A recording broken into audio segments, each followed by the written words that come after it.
Well, it's about that time again. Great to have Alex Benson down here, Yes. a legend in the youth sports world. Yes. Alex, thanks for gracing us with your presence. Steve, we got this weather out here today. Should we go inside with the ball draw or should we do this thing outside? Eric, what do you think? I got my Gatorade towel, I got my Adidas skivvies. I'm about to sit right here, watch the sunset in beautiful Naples, Florida. I want to be outside. Well, like King James says, let's do it outside. Let's Woo! go! West Coast.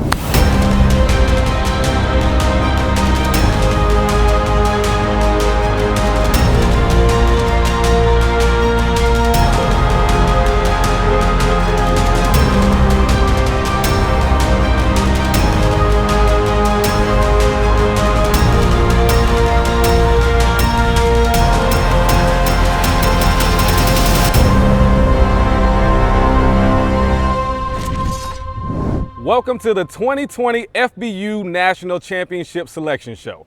I am your host, Alex Benson, along with Eric Richards, All-American Bowl on NBC National Recruiting Director, and Steve Quinn, the president of FBU. Matt and Joe will fill in with us later. Now, I know what you guys want to know, and that's what we are here for, because there can only be one true national championship tournament, the FBU National Championship. The path to Naples is youth football's biggest event. 8 regions, 1 champion, 6th grade, 7th grade, and 8th grade. Steve, tell us about it. 32 teams, 3 grade levels, 96 teams in total, 3,500 all-stars across the country representing 48 states, Alex. 1 team from each region are going to make it to the beautiful Paradise Coast right here in Naples, Florida. The new Paradise Coast. The new Paradise Coast. Now, I got to know, guys, what are you looking forward to most? I'll tell you what, Eric and I, when we started this back 10 years ago in Wharton, we thought about what can we have that can replicate the Little League World Series of baseball. And here we are 10 years later, Eric, 5 miles down the road, we're going to be playing in the Paradise Coast Sports Complex with a brand new stadium, brand new fields. The dream has become a reality. And thanks to Collier County and all the commissioners, Penny Taylor, Nick Hasselin-Gueda, we've made the dream come true, Eric. Better than any sports complex I've seen. I think what I'm looking forward to is, more stars and these players that are coming from all over the country getting to play against talented individuals that this tournament has produced, like Trevor Lawrence, JT Tuimalo, Antoine Littleton, James Cook, all these names. It allows players from different regions, 32 different regions, to come on a national stage and get some good competition. And let's talk about the past 10 years, Steve. I know you like the 6th and 7th grade bracket, and I'm a little partial to the 8th grade, but just those champions from 10 years ago started off with Central Florida, and then GFL won back to back. I mean, Alex, you got a documentary you're saving with the San Antonio Trevor Lawrence, and the Maryland game down there, and everything. When's that going to be released? Hopefully soon. Soon, as soon as they take them number 1.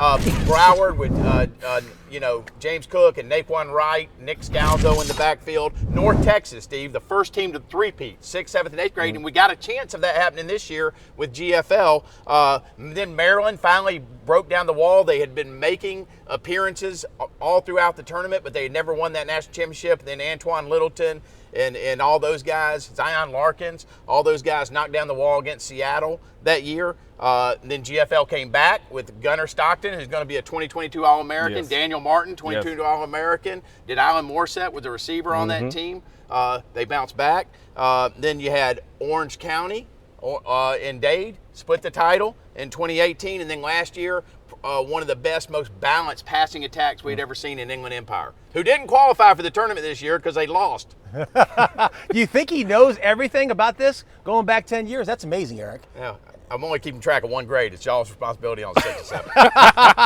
and that is why he is who he is with the NBC All-American Bowl. We'll highlight the top performances and alumni to celebrate on the Bracket Reaction Show on Facebook Live. You can go to footballuniversity.org National Championship for analysis and Football University staff across the country. Now, rounds 1 and 2 will be played on December the 5th in 7 regions. Florida region, 12th and 13th. Round 2 winners move to the championship in Naples on December the 18th through the 22nd for the quarterfinals, semifinals, and finals. Let's begin this year's matchups. Let's roll. South Bracket. Central Florida, Jacksonville. South Florida, Southwest Florida from the Florida region. Yeah. Now, Southeast region. I know y'all get excited about this one. We I'm do. not sure why, you know. It's not as bad as it used to be. Nah, right? nah. We used to really get after it in the Florida, Georgia thing, but we're a little bit better now these days, Eric, as we get a little bit older. Yeah, just a little bit. Here we go. Southeast region, GFL, GMSAA, Mississippi, Northwest Florida. The South bracket is arguably the most competitive bracket. Tell me why, guys. What do you think, Eric? I'll tell you why. I mean, going back years and years to this, the first, I think you both were at the first one when GFL played Central Florida. The game came down to the last, couple of minutes, 13-12, and Central Florida went on to win the championship then. I mean, Broward County, Dade County, now it's South Florida. It's come a long way over the past 10 years, but you got all kinds of athletes that have come out of this bracket. You got James Cook, you got Naquan Wright, you got in Southwest Florida, you got Tyler Bird, you got Felsami athlete, you got Ches Malusi that have come out of this bracket. The list kind of goes on and on, Eric. Well, I think the reason people get in this tournament is they want to beat the best, right? Yes. And obviously, if it's any indication of the states that are producing high school recruits at a high level, Florida and Georgia are breeding them, and it's what we hear from Kentucky and Massachusetts and Seattle and all over the Texas regions of why they play in this tournament. They know to be the best, they got to beat the best. And at the 8th grade level, I think 6 of the 11 championships have been won from either a representative from Florida, Georgia. At the 6th and 7th grade level, it's almost been dominated, Yes. with the exception of North Texas and in Houston of who's won that 6th and 7th grade bracket. But remember now, I changed my residency. Yes. I'm no longer a homer for GFL and Georgia Middle School. We are missing you up there, man. I'm behind the Southwest Florida team now because I pay taxes in this county, and I could care less about you anymore, GFL and Georgia Middle School. Wow, that's going to resonate back all the way up to Georgia. Put it on the board. Now, what about we haven't talked about Jacksonville. Last year, they snuck into the Final 8 down there with the 8th grade team. This year, they're going to have 2 freshman All-American that are coming down off that 8th grade team. They're going to actually face South Florida the first game. So look, Claude Wright's been around for a long time. He's gone up to Atlanta and got beat in the Atlanta bracket. He's come down here to Naples and got beat in this bracket. And I guarantee you, he's going to put another championship type of team to come down here and play in that bracket this year. Yeah, and Antony Hemingway from Northwest Florida has been in the tournament the last 2 years, was in that Atlanta bracket, so he's well tested, Steve.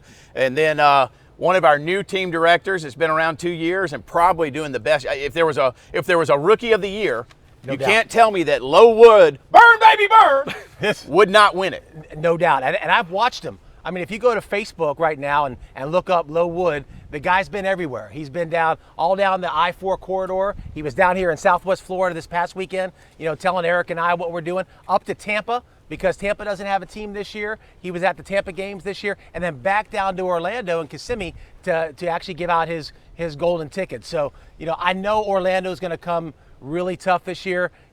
We haven't talked about our guy up there in the Atlanta bracket. What about Marcus Dent? Man, comes over from Mississippi, and he is really, you talk about grassroots building. He concentrated on that 6th grade team, Alex. Then they were 7th graders, and then he built a 6th grade team behind it. So this is his 3rd year in it. He doesn't dodge anything. He says, hey, I'll go to the Atlanta bracket. I'll go to Texas. I'll go to the Central bracket. I don't care. He knows to get there, he's got to beat the best. And Dent's done a fabulous job there in Mississippi. He had Kamari Rogers play in that first team and several freshman All-Americans that have been involved with Team Mississippi. And so look for big things from Mississippi. I wouldn't be surprised if they sneak one through in that Atlanta bracket. Well, I'll tell you what, we gave him every opportunity to get out of that bracket this year. And he said no, he wants to play against the best. Maybe a train runs over there. Hold on, gentlemen. You have left out, and that's right, I'm going to bring it up, my hometown. You have left out the GFL, and I need to hear about it, guys. What they got? Well, they're tied. They're tied for the most championships. Okay. It's 7 with South Florida. They've had 11 appearances. Yes. Like I told you earlier, they have a shot at doing what only North Texas has done, Alex, winning at 6th grade, 7th grade, and 8th grade with Brent Voiles. Special group. Brent Voiles and that staff. He was so good that they took it away from King Burge, and King Burge graciously passed the torch and is going to let Brent Voiles go for a 3rd in a row. Chris Gant is doing an unconventional 3rd because he won it with the 8th grade, dropped back. Him and Rod Dollar took the 6th grade, won it won it last year with the 7th grade when they destroyed everybody, and now he's going for an unconventional 3 championships in a row. But don't forget about my guys over there at Georgia Middle School with Mark Flanagan. Yes. They've been kicking on the door, and they Yes. broke it down 2 out of the last 3 years. They broke it down, and they actually had a team play for Inland Empire in the championship game last year. And look, GFL sets the standard. They always have for past 10 years. You know, if we talk about it in the off season, there's 5 or 6 different organizations that administratively they do a great job. And at the end of the day, if the administrative stuff is taken care of, we talk about it all the time, and the coaches can focus on going out and finding the top kids, and that's what the GFL does great every year. That's the reason why they come down here outside of the great athletes that they have. Every year they come down here because they're unbelievably organized, and they got great talent on top of that. Now, here's the thing. I got a text message this morning from GMSAA. They said they're coming to compete. I don't Plain doubt and it. simple. I don't doubt They're it. coming to compete. I mean, you can already see it, Alex. Yeah. You're from there. You're in the Atlanta market. In the high school levels, the Hillgroves, the McEacherns, the Waltons, all those players are coming out Yes. of these Georgia Middle School All-Star teams, and they have closed the gap on Gwinnett, and you know that. Yes. Yeah, well, and all I heard, the text message said GFL who? That's what Wow. GMSA said. That's all I can tell you. Wow. Now, headed over to the South Bracket draw with 2021 All-American Bowl on NBC selection, Camonte Grimes. My man, Camonte!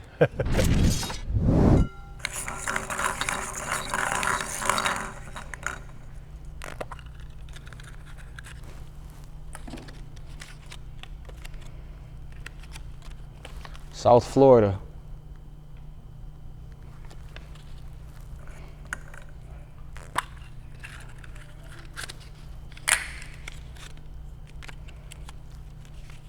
Southwest Florida.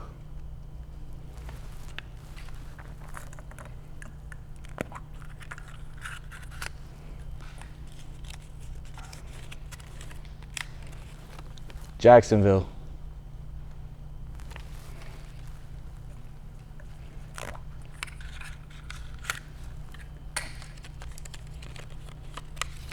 Central Florida.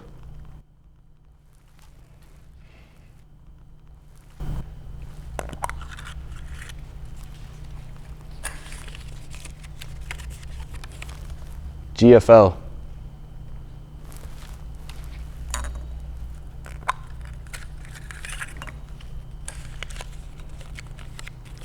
GMSAA.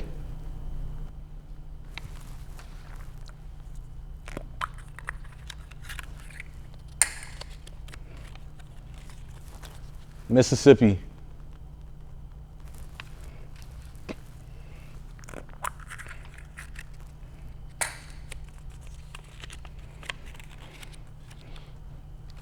Northwest Florida. South Florida versus Jacksonville. Southwest Florida versus Central Florida. GFL versus Mississippi. And GMSAA versus Northwest Florida. What round 1 matchup intrigues you guys the most? You know, I've got to talk on both of them. You jumped into this answer I here. just had to jump right into real quickly on Southwest Florida, just because it's, you know, we're right here in Naples, Florida. Pookie, one of our coaches out there, who we're getting ready to be the next team director for Southwest Florida, doing a great job, really bringing out some of the best players. It's going to be a great matchup between those two, 6th, 7th, and 8th grade. But the real one I want to talk about, Alex, is the South Florida, Jacksonville. South Florida this year back in the tournament after a 1-year layoff. They've been doing tryouts since September now. This will be their 5th tryout, basically 5th tryout plus practice. They're going to be dominant this year. I went over there and watched them at padded practice already. Man, they got some kids out from the Hurricanes. They got kids out from the Flow League. I'm looking them to get back in a big way. But Jacksonville, they came down last year, and the first year they got an opportunity to come down here and compete at the 8th grade level in the national tournament. Look for Claude to come down here, but I like South Florida out of that bracket. Now look, man, here's the deal, right? We got the sun, we got the beach, we got everything going on, but with the way we want it right now. And I know it's going to be the same way when championship week happens. What makes championship week so special? You know, come on, look at this. Oh man, this is great. It's the destination. Yeah. And and Eric and I talked about it with a lot of our colleagues. The Paradise Coast Sports Complex coming down here for Top Gun. We come down here in July. Obviously now we're back here in December. It's the sun, it's the fun, it's the palm trees, it's everything that you get an opportunity to do when you're not playing football. And then now we're in a brand new complex, the Paradise Coast Sports Complex, with a state-of-the-art stadium, $100 million sports complex. You know, I don't know that there's going to be a complex in the country that's going to compete with what we have down here right now. We talked about it years ago, Eric. The Little League World Series of baseball in Williamsport, we've got it now right here in Naples, Florida, Alex. All that is what makes up youth football's biggest events. All right, guys, it's time to do it. Let's move into the Midwest Division. In the Central, Chesapeake, Indiana, Kansas City, Kentucky. In the Texas region, Austin, Dallas, Houston, South Central Texas. Eric, let's talk about Indiana. Tell me about some of them players that have been coming from Indiana Carson for years. Steele, I mean, look, they come down here, they act right in the hotels. They've been through a couple team directors. Matt Lauer's there. He's kind of homering it for them right there in his backyard. Yep. And everything, but they're competitive. They've been down here. They know what to expect. No doubt. And many, many years of coming to San Antonio and Naples, extremely organized, like you said. And then let's talk about Chesapeake and Pro Taylor. You know, Pro Taylor has been down here now 2 years with the 10U. Yep. Now he's going to bring a 6th, 7th, and 8th grade team. Well, you knew it. And that bunch is dedicated from a parent standpoint. Pro Taylor puts it together, and parents, you don't know how lucky you are to have somebody represent you like Pro Taylor and work his tail off to help you fundraise and get here. But he's seen it it's kind of like the way we like to build team directors. Start them out at the 10U and bring them up. And so now those first 10Us are 7th graders. And so looking forward to Pro, and he's going to go over there into the central bracket. And hopefully Pro's told his parents that they're driving to Indiana, right? Yeah. They'll give a nice little drive, but and hopefully it won't be too cold out there for them.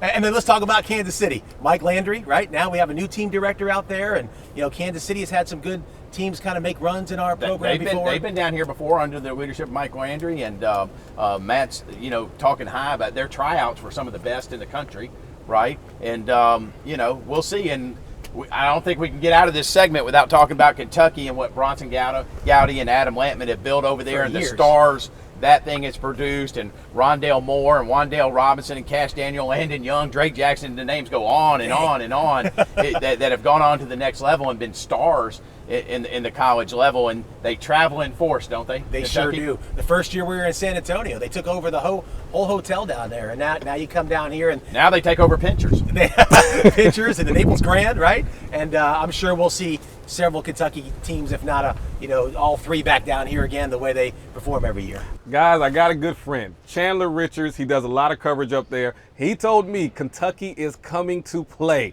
That is what he told me, so I'm excited to see what happens. All right, guys, let's go into the Texas region.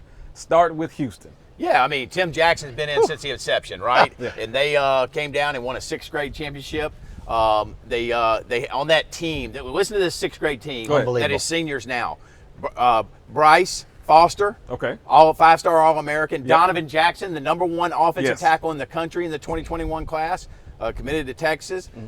You got Jalen Waddle has came out of that program, and stars just, you know, on and on and on. And then you drop down to Dallas, and we talked a little bit about them. They were the first team when they were North Texas that three-peated, had J.J. Jackson, R.J. Mickens, Cody Christ, who was our FBU Player of the Year. Arguably one of the best teams ever to play in the national championship tournament. South Central Texas, they've been around now. They've gotten used to it. Tell us a little about Ernest. Yeah, Ernest has done a great job. He started tryouts very early this summer, and he got into padded tryouts right away. Ernest was here last year with only 15 athletes, and they still were very competitive. So I think Ernest is going to make some noise out there this year. And then a return to the bracket. It's good to see you, Matthew McConaughey. Austin is in the house.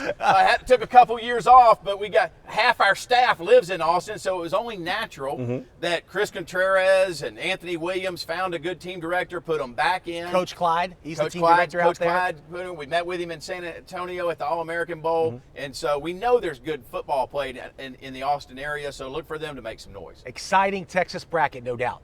All right, that's good. And that's good. You know, you have some good competition. Here's the deal, guys. That's why you want to get involved with the FBU. This guy right here, we're talking about the NBC All-American game on NBC. It's a path, guys. Just hear what I'm saying right here. We're talking about exposure. All right, last year, 3 teams advanced.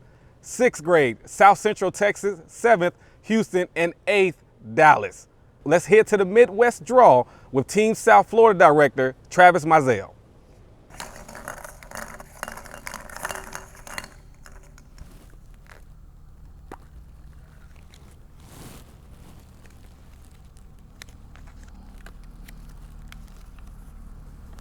Kansas City.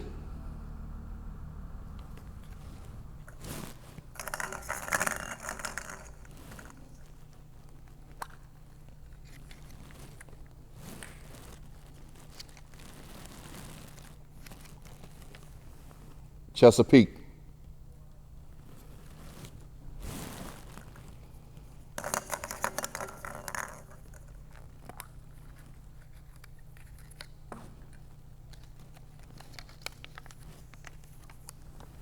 Kentucky.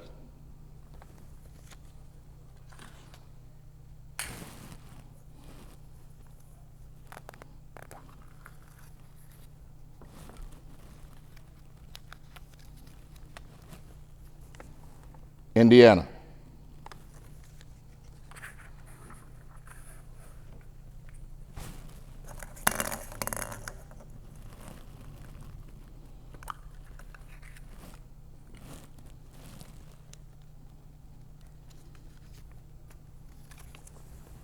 Dallas.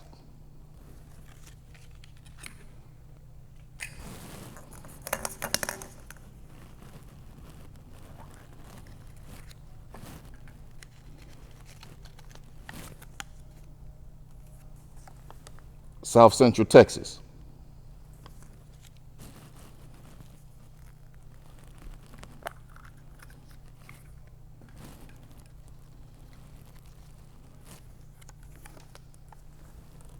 Houston.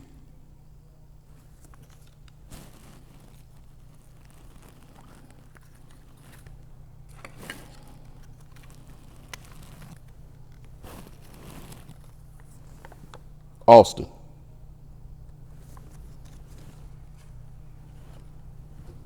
Midwest matchups: Kansas City versus Kentucky, Chesapeake versus Indiana, Dallas versus Houston, and South Central Texas versus Austin. Half of the brackets have been revealed. Now let's talk about some of the interesting matchups. I like the Team Chesapeake Indiana matchup. I like Pro Taylor. Pro's been grinding now for 2 years for us, and as we talked about earlier, has put a 6th grade, 7th grade, and 8th grade team into the bracket. He's going to travel all the way out to Indiana. I believe he's going to have 3 competitive teams, and he's got to face an Indiana crew that Chad Spann every year has competitive bunch of kids. And, you know, as much as I like Pro Taylor, Team Indiana, I think, will come through at this bracket. Most intriguing thing to me, Alex, is two powers, 2 Goliaths are going to have to face each other in the first round. No more dodging in Austin and Dallas. So we're going to get a winner out of South Central and Austin are going to make it to that second day. I'll tell you what, there's going to be some great competition in that bracket, and also there's been some great alumni that has played in this FBU National Championship tournament. Let's take a look at some of the top alumni over the years. Matt and Joe, over to you. Hey, thanks, guys. Matt, let's talk a little bit about our alumni for the past 10 years of the FBU National Championship. Where are they? What have they been doing since 8th grade? Let's go take a peek. Let's do it. It's a long list, Joe. It's been 10 years of great players. Who we got? Well, let's start off with right here in your own backyard. Oh, man, Joe Strickland, great state of Indiana. I love it. I always like starting off with the Midwest. Joe's Team Indiana, one of the top defensive line prospects in the country right now. There's Ben Easters going to Kansas. He's another Team Indiana alum, one of the top quarterback prospects currently in the country. Just a fantastic player back in the day for FBU Team Indiana. Who's that guy, Joe? That's Tyler Burr from Team Southwest Florida. Went on to play at Tennessee and had a great career there as a wide receiver, was an All-American. And also at Tennessee, we had from Team New Jersey, Jared Guarantano is the current starting quarterback for the Vols. Man, Tennessee got some good ones there with Jared and Tyler. And then, let's talk about this defensive back. It's Mr. Brennan, isn't it, Joe? I'm going to stick with Team New Jersey and Kevin Brennan playing for Naval Academy right now. And he's doing a great job there as a lockdown corner. And sticking with the academies, we've got Jason Menderos from Team Seattle playing for out west a little bit. And you'll see that, with the service academies. Love to see our student athletes, go to a variety of colleges, whether it's a D1 Power 5, a service academy. Oh, and then we got these two monsters, sandwiched in between, that mug right there, Eric Richards. Tell these viewers about these Twin Towers from Texas, Joe. Well, they've been a national champion with Team Houston. You've got Bryce Foster on the left, number 61, and Hayden Connor, number 55. Both are top ranked in the class linemen for the class of 2021, and they are in the bracket. Let's go back up to the Northeast. Here are 3 guys from the great state of Massachusetts. And on your left to right, you have Mike Silva playing for Harvard. Austin Burton started off as quarterback for UCLA, transferred to Purdue.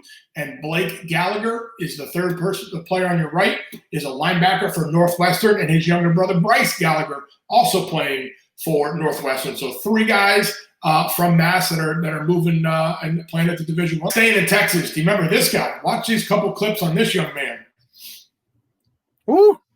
Jaquinden Jackson, yeah, part of that unbelievable North Texas program. They had a run as a 6th, 7th, and 8th grade team. The first team to ever three-peat in the FBU National Championship. They were actually voted as the #1 team of all time in the history of this tournament. And Jackson could do a little bit of everything, couldn't he, Joe? He could. It was impressive to watch him. Anytime he touched the ball, all 3 sides of the ball, on defense, offense, he was all over the place. You know who else I like watching the highlights on? Oh, man. This monster from the West Coast, and there's a little theme here. It doesn't matter if we're in Seattle, Texas, Florida, Massachusetts. The talent is all across the country. JT Tuimoloau, just one of the best prospects to ever come out of Seattle. Team Seattle is constantly providing and producing great talent and putting teams down to championship week in Naples, Florida. And then, Matt, last but certainly not least, is one of our most recognizable talents and alumni that have come through. And you may not know this small stat, but Trevor Lawrence's first national championship was not with the Clemson Tigers. It was with the GFL. And here he is completing a pass to Auburn wide receiver Maxwell Hill. Not a lot of tournaments out there, Joe, where you're going to get a future Clemson quarterback thrown to a future Auburn wide receiver. That's rare, and that was a powerful and highly, highly, highly motivated offense, and they were tough to stop during their run in the FBU National Championship. And last but not least, Matt, hey, where can we go to see all of them? Yeah, I mean, look, we've covered a lot already, Joe, but I mean, if we don't have enough time, all right, we got to get back to the guys down in Naples, so they can keep telling people, who they're going to play this December 5th and 6th for regionals. But if you go to FBUNC.com, you can check out all our list of alumni that we currently have up there, from JT Daniels out from Team Southern California, Sam Howell, starting quarterback in North Carolina, Quinn Ewers, the #1 prospect at the quarterback position. And, hey, there's Zach Allen, Joe. He was a first-ever NFL draft pick. Where's he from? Oh, he's from the great state of Connecticut, Matt. We actually play some damn good football up here, buddy. So, yeah, that's right. Well, Joe, I loved it. I love this trip down memory lane. I mean, I'm excited to see, who's going to make an impact and join this list for the next 10 years of this tournament. But, man, that was fun. That was. But now we got to get back to important things. Who's playing this year? Back to the fellas. All right, guys, we've got another half to go. Let's get a word from our friends. Florida's Paradise Coast is more than just the home of the FBU National Championships. We're also the home of endless natural beauty and wild adventures. The home of holes in one and one-of-a-kind dishes. The home of incredible comebacks and just plain kicking back. So come discover a sports paradise and play well. In Naples, Marco Island, and the Everglades. Every successful athlete owns their brand. An athlete's brand is a direct reflection of their actions and influence off the field. It's not just about gaining followers, it's how you want people to define you. Recruiters now evaluate an athlete's character as much as their talent. FBU introduces Brand University, a groundbreaking digital-based game plan that will guide you into creating and cultivating your personal brand. Enroll today to Brand University. All right, guys, welcome back. The sun is still shining. My Adidas shirt and shoes still look great. And yes, go ahead and get them. And my Gatorade is waiting for me on ice. Can't wait to drink it and get out here in this water too. Okay, here we go. Pacific region, Central Valley, New Mexico, Southern California, and Vegas.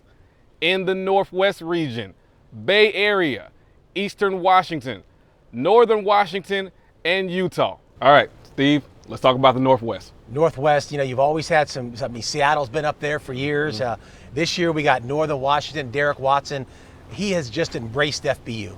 He has turned Northern Washington into FBU of the Northwest. And so I think he's doing a great job up there. You got Eastern Washington, their first year last year that they actually knocked off Seattle and brought a 6th grade team. They just didn't bring the team. They brought the whole city of Spokane or whatever it is, Eastern Washington. Made it to the semifinals. Made it all the way to the semifinals. And now we got Utah, Eric, back in the bracket. 5 years ago, when we first came to Naples, Florida, Utah played Broward in the national championship live on NBC. And so Scott Feldman has organized Utah again, and believe that he's going to do a great job. And so, and then you got a guy that took a year off. Now he's back again, Carl Wilson from the Bay Area. We've been doing this for 10 years, as we talked about, and 8 years we haven't been able to organize the Bay Area. The only 2 years it's been Carl Wilson who's been able to do that. He took a year off, he's back, and I believe Carl Wilson will do a bang-up job. And I wouldn't be surprised, Derek, if we see Carl Wilson in the Bay Area down here in Naples, Florida. Yeah, and you got Central Valley. Coach Miguel's leading it up out there, and a new team coming in, New Mexico. Yep. Which will be very interesting because we know there's been players there. They live and breathe football out there in the middle of the desert and eat good Mexican food, I've heard. And then Southern Cal, what can you say? Freddie Ortega's been around from the inception. They've had the alumni list that is paralleled by no other. J.T. Daniels, Amon-Ra St. Brown, Kayvon Thibodeau, Brew McCoy, all of them have come through that program. And then in Vegas, Mark Arredondo got that 6th grade team with 13 players on it all the way to the championship game. Amazing. So I know that base of 6th graders that are now 7th graders, that's going to be my sleeper team. Yeah, no doubt. And I'd be remiss if I didn't say this. And when Freddie came out here after they played Broward for the national championship, and they drove all the way back from Naples, Florida, back to LA, stopped it seemed like every 500 miles, took a picture with the national championship trophy. Gotta love what Freddie's done out there on the West Coast, and be able to get out here every year. What is that, 2,500 miles away? Give or take. Something like that. Great job, Freddie. All right, let's toss to FBU Team Central Florida Director, Lo Wood. Here we go. On red. What if I can't open it?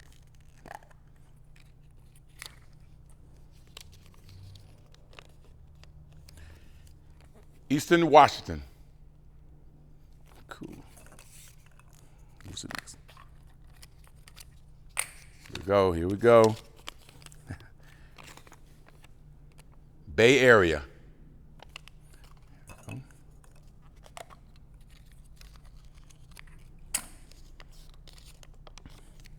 Utah.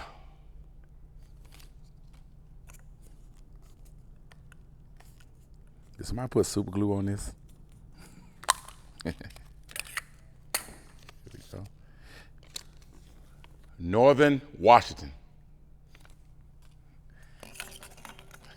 All right, now with the yellow. Central Valley. There we go. Woo. Vegas. And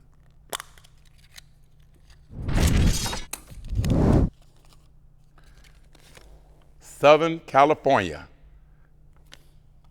And last but not least, New Mexico. West matchups going over the Northwest. Eastern Washington versus Utah. Bay Area versus Northern Washington. In the Pacific matchups, Central Valley versus Southern California, and Vegas versus New Mexico. What's your take, guys? I like both matchups. I see you jumping into this. I do, Alex. I like both matchups out there, but I really like the Bay Area matchup against Northern Washington. Carl Wilson, like we talked about before, back in the national championship. He's going to come strong. He had 150 plus kids at his first tryout. And then Derrick Watson. I know what he's done in the offseason. He came down here to the Future Showcase, even though his team didn't make it down here. He brought his family down here. He wanted to come down here and see what it was all about here in Naples, Florida, so he can build a template like GFL does, like Kentucky does, like Massachusetts does. And so as much as I like Carl Wilson out there in the Bay Area, I like Derrick Watson pulling through this matchup. The most intriguing thing in the Pacific, Alex, to me, no home field advantage for anybody. Get on the road and go play on a neutral field, Southern Cal. You hadn't done it since you made that trek across Donner's Pass in a driving snowstorm in Reno, Nevada. You remember that, Freddie Ortega? So no more sitting back on the beach in Southern Cal. Everybody's got to go to a neutral site. That includes you, Vegas. No blackjack to be played at home. We'll see you at a neutral site. Well, you can tell them if they win, like they think they are, then we have beaches here for them. There we go. We got everything you want in this great facility, man. Now, let's talk about what goes on else outside in Naples. Man, it's exciting when everybody comes down here to Naples. It's a power-packed week, right? They come down here and they get an opportunity to do orientation in the brand new Paradise Coast Sports Complex. We'll have thousands of kids out there with thousands of parents coming through there, get an opportunity to see the $100 million sports complex, and of course, our Freshman All-American Bowl, right? That we've now been running down here for 5 years, the top 60 players in the country, and we do our Future Showcase the same day. The top middle school players are going to be out here with Athletified, timing them, getting them verified times to send out to recruiters across the country. And of course, the media is going to be crazy down here this year. Eric with 24/7 Sports, Steve Wilfong will be down here covering everything gavel to gavel. So, man, I don't know where to start or where to end because it's going to be an exciting 5 days, Alex. I want to hear what you got to say. Well, I mean, he went over it real quick. The Yes. Freshman All-American game Yes. is the #1 Freshman All-American game in the country. 60 of the best players. Majority of those players have offers after their freshman year of high school completed.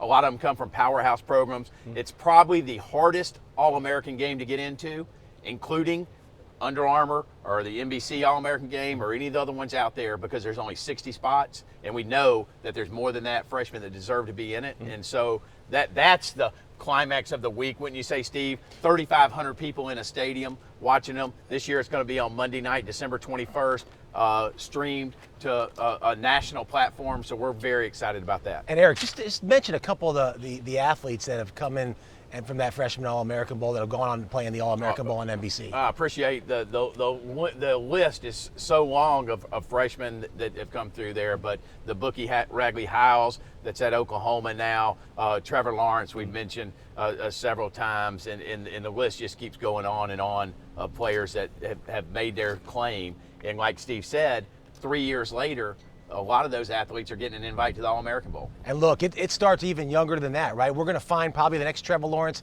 down here in 6th and 7th grade. And that's the great thing about this national championship tournament, Alex, is we get an opportunity to see these kids before anybody else in the country gets an opportunity to. And we see the Sony Michels of the world. We see the Trevor Lawrences of the world. We see the JT Daniels. And so when they're in 6th and 7th grade playing in this tournament, number one, it gives us an opportunity to say, hey, these kids might play in the Freshman All-American Bowl, but even more importantly, we get an opportunity as Eric, as the national recruiting director for NBC, he gets an opportunity to see these kids as a very young athlete, and then we get to develop relationships with them, right? And these relationships go on, till they're a sophomore, junior in high school. So when Under Armour or the other schools come at them, or the other bowls come at them, there's not a choice because the relationships have been built. That is great, and the talent, like you said, the talent that's there is unmatched. So we know that. But back to the bracket, 3 down, one more to go. One more to go, and that is the East. Woo! Let's get ready in the East. Here we go. Northeast, Connecticut, Massachusetts, New Jersey, Rhode Island. In the Atlantic, Carolina, Maryland Metro, Northern Virginia, Richmond. All right, guys, let's look at the Atlantic region. Excited about this bracket as normal. Carolina actually got back into it last year. They were up in Delaware. Look for them to be very competitive at the 7th grade level. What I'm really excited about is this Richmond team. Dave Bickel, he was up in Northern Virginia last year. His kid played in the 6th grade team. He came down here to Top Gun and pulled me aside. He goes, Steve, I want to build a Team Richmond. went up and we asked Rusty. He was nice enough to say, hey, of Northern Virginia, he was nice enough to say, go ahead and build Team Richmond. And Dave right away built a website, had a tryout with over 100 kids, has all 3 teams already put together, and has started practice. So excited about Richmond coming into this bracket, and excited to talk about Maryland Metro. Of course, Kevin Holmes and Kevin Boyd, his sidekick. Maryland Metro's come into this tournament the last 4 years and really taken over that bracket. Every year they have 2 or 3 teams down here, and they'll be a force to reckon with again. They just put in for a tryout. They got a template put together. They don't have to do tryouts in June and July anymore to get kids because they know what kids they're going to select. They just need to go back and reload every year. And of course, Northern Virginia. Rusty Marklin has actually passed the baton on to Robert Jackson. Robert Jackson came down here last year as well as a freshman All-American Bowl coach to kind of learn what it was like to bring a team down here to Naples. And lo and behold, they actually brought a 7th grade team down here that competed last year. So a very competitive bracket. Can't really tell which team's going to come out of that, but I'm excited about that bracket this year because it's going to be so competitive. Yeah, and a good friend of the program, Steve, I'll mention this before we move on, that's done a great job of growing that market for us. Chad Ricardo, we missed you. Brand new baby Kobe, hope you're doing all right. Ashley, hope you're doing good. Hopefully we'll see you at the regionals. Big shout out to Chad. But talking about the Northeast, do you realize that this is our most steady bracket? These 4 teams have not changed since the inception of the FBU All-American game. It's the same 4 teams. We're not having to move teams out to go play in other brackets. We don't have teams that disappear. And I started, with Connecticut. Team directors did a great job there, Christian Arredondo, of getting that program up and going. Joe Bufard's kind of leading the ship on that now. Rhode Island is coming back in with a new team director. And then in Jersey, Sean Pena. Sean Pena and then the Mumfors up there have done a great job taking that thing over. And I can tell you, if New Jersey this year goes out and gets the best kids, Pop Warner's not playing a national championship this year. And every year they tell me they can't get the Patterson kids. This is the year, Team New Jersey, where if you go get the kids, I think you're going to be very competitive. This is a team to get Massachusetts. This is the year to get Massachusetts. They haven't been able to play football up there. PJ's done a great job of having out-of-state practices and everything. Massachusetts has run roughshod over that region for most of the tournament outside of the 1 year. Rhode Island had the great 8th grade team that made it down here all the way to the semifinals. But this is the year, if you're going to beat Massachusetts, this is the year for Jersey, Rhode Island, and Connecticut to step up and do it. I agree. Let's toss it to Liz Sanders, president of Collier County Sports Council for the East Bracket.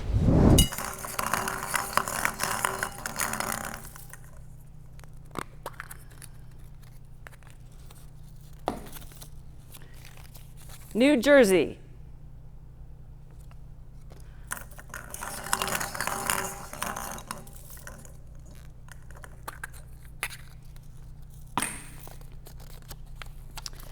Connecticut.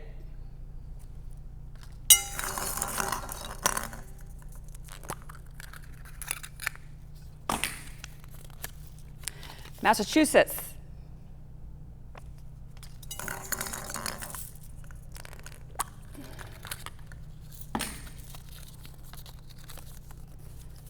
Rhode Island.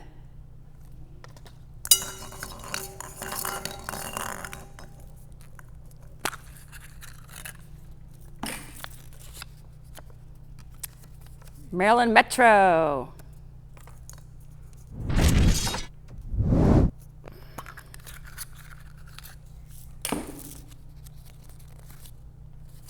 Northern Virginia.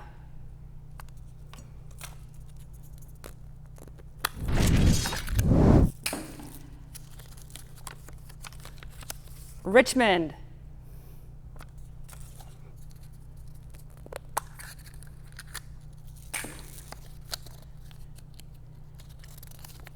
And Carolina.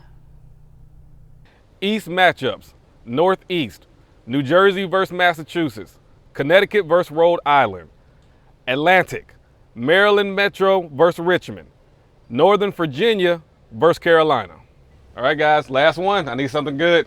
East bracket.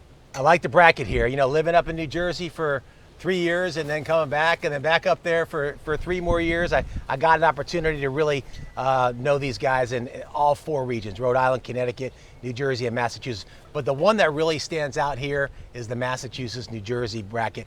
Every year, Massachusetts comes with 3 solid teams. I truly believe this year may be the year that New Jersey, if they can go out and get the right kids, Pop Warner not having a national championship like we talked about before, and some of these other all-star teams not doing what they do, if New Jersey goes out and gets the best kids, I like them to bring at least one team down to Naples. I like Massachusetts every year. They're just way too organized. They're way too competitive. They know exactly what to do. They're going to be here in Naples celebrating, I know.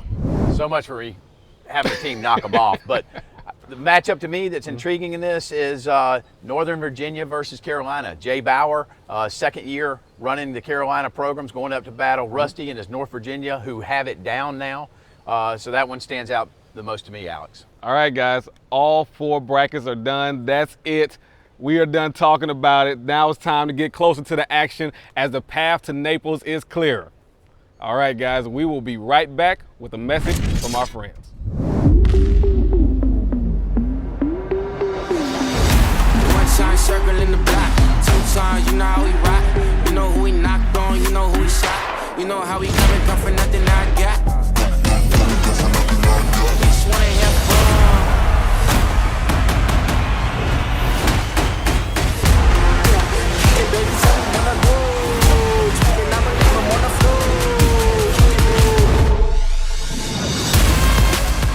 All right, guys, that is it.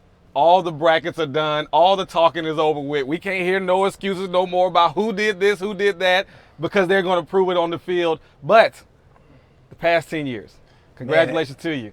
Thank you, Alex, and thank you for being a part of this. I mean, you were part of this way back when we had the first ever games back in Georgia. And so, you know, I think back about this the past 10 years. We started with a Final Five back in the Wharton office. No one's ever done a Final Five before, but FBU figured out a way to do that. And, you know, there's so many great stories along the way. But, you know, and I can take the next 18 minutes that we have here on the camera if I need it. But they tell me I can't do that. But, you know, that said, I mean, I have to thank Collier County. Because they really made Eric and our dream come true, my dream come true, our whole staff come true by building a $100 million sports complex down here. And we could be just like everybody else, you know, just another tournament company, but FBU has a place that we call home, much like Williamsport does for the Little World Series of baseball. FBU has for the national championship. And so I got to thank Nick Casalangueda, the deputy county manager, you know, for helping us and make this happen. Penny Taylor, one of the county commissioners, she fought so hard to get this thing done. Mary Shea, Liz Sanders, the sports council, the whole TDC, the sports county commissioners that made this happen. And now we have a place that we can call home. And so I also want to thank our sponsors, right? If it wasn't for Adidas, this doesn't happen. The Freshman All-American Bowl doesn't happen because they swag those guys out. So a Gatorade, you know, they make sure that all of our athletes are got all the nutrients that they have in them. And Soldier Sports, right? They're coming down here and swagging our kids out as well. So it's been an unbelievable 10 years. But, you know, as I think about it, I'm looking around here. I was going to ask the same thing. You know, I really was. Where is my partner? You know, I thought, you know, he came down here, he bought a new place on the water.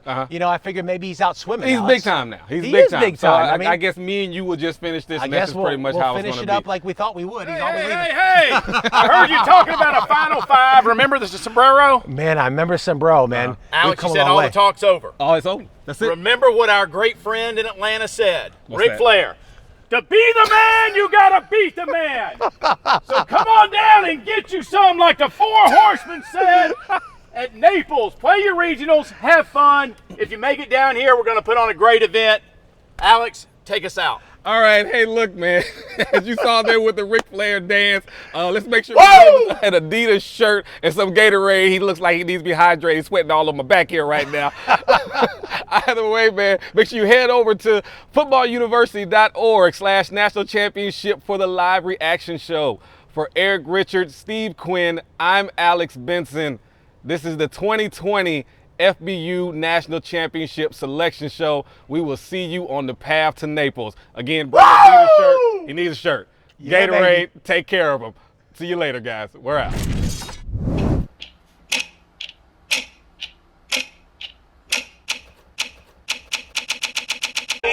The Football University National Championship celebrates its 10th year anniversary with 96 teams of 3,500 student athletes across 48 states competing for glory at the new state-of-the-art Paradise Coast Sports Complex located in beautiful Naples, Florida.